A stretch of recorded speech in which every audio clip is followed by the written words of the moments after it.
Hey everyone, welcome to BNN. My name is Ben. I just saw Captain Marvel and I gotta tell you, it wasn't bad. Yes, we can all agree that Brie Larson's acting in this movie was but overall the movie was pretty good. If you haven't seen Captain Marvel yet and you want to, please click away because there's spoilers here. And if you're one of the Alita Challenge members, chances are you won't care about the spoilers in this video because you're probably not even gonna see Captain Marvel. So cool. Now, if you don't give a flip about the plot, click down below for my post-credit scene breakdown. With that being said, let me start off by saying that for the first time, Marvel Studios was unsurprisingly predictable. Their trailers kept forcing us to think one way, therefore I expected a misdirection. So the movie starts with the usual Marvel opening logo. What's different about this logo is, as you can see, it's all Stan Lee, and I totally love that. I was wondering what type of tribute they were gonna do for Stan Lee. I really enjoyed that. Marvel completely took me away with that. In the beginning, she has nightmares, and they're on Hala. That's the Kree-Empire's capital planet. Yon-Rogg is teaching her how to control her emotions and stuff, and they have her under control with this little device behind her neck. It prevents her from going binary. We don't see her go binary until the end of the movie. In other words, all that big, huge action you saw in the trailers happens at the end. They go undercover to try to rescue one of their operatives. Carol ends up getting caught by the Skrulls. She follows a Skrull as she breaks free to Earth. I was never one to believe in aliens,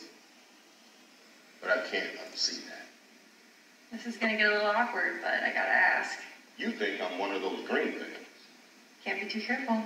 You are looking at 100% red-blooded Earthman. I'm afraid I'm gonna need proof. We talking cheek swab or urine sample? No. The DNA would match. On my AOL password? Skrulls can only send recent memories of their host bodies. Oh. You want to get personal. What she was trying to find was the reason the Skrulls were on Earth, and it was because of this engine core device. And later, we end up seeing that it's actually the Tesseract. And we also learned that Carol received her powers from the Tesseract, which is why I said to everyone, she's not going to stop Thanos, because Thanos has the Power Stone in his glove. Her powers come from the stone. Now, after they escape from Talos, who is the main Skrull, in this jet with Goose the Cat, that's where they meet Goose the Cat, they fly to New Orleans to meet Rambo, who's her friend. When they go, they reveal that the Skrulls are actually refugees searching for a new home, and Lawson, the woman in her nightmares, was a Kree renegade helping them. He then plays the recovered black box from Lawson's plane, prompting Danvers to regain her memories and remember the day of the crash that gave her her powers and stuff. Yon-Rogg is actually the one who removed that memory from her. He wanted to use her as a weapon because he saw the power that she received from the Tesseract. Starforce captures Danvers and forces her into this virtual reality where the Supreme Intelligence resides. During this long conversation, she removes the Kree implant that I told you it was in the back of her head. Now she's full binary. Then this huge battle happens, and then Fury has the Tesseract. Goose the Cat swallows the Tesseract. Boom. Carol Danvers literally just takes on a whole bunch of shifts by herself, and then the moment we've all been waiting for. Take a look. That was a close call, huh, Goosey? Huh? Those bad guys still in there somewhere. Ow! Motherfucker! You okay? Yeah, it's just a scratch. No.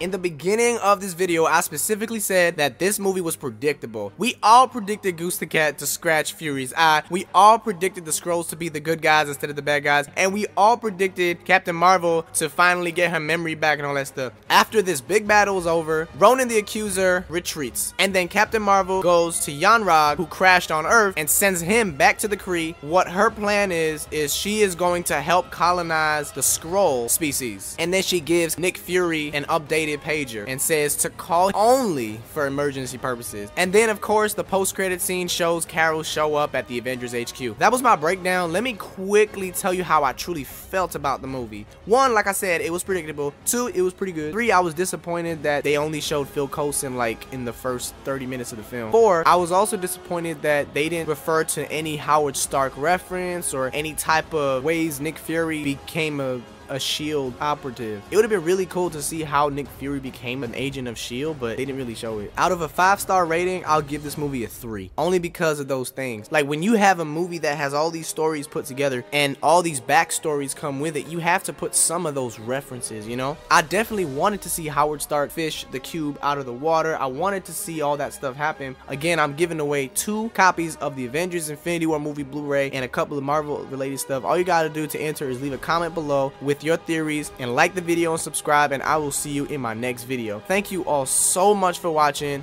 Peace.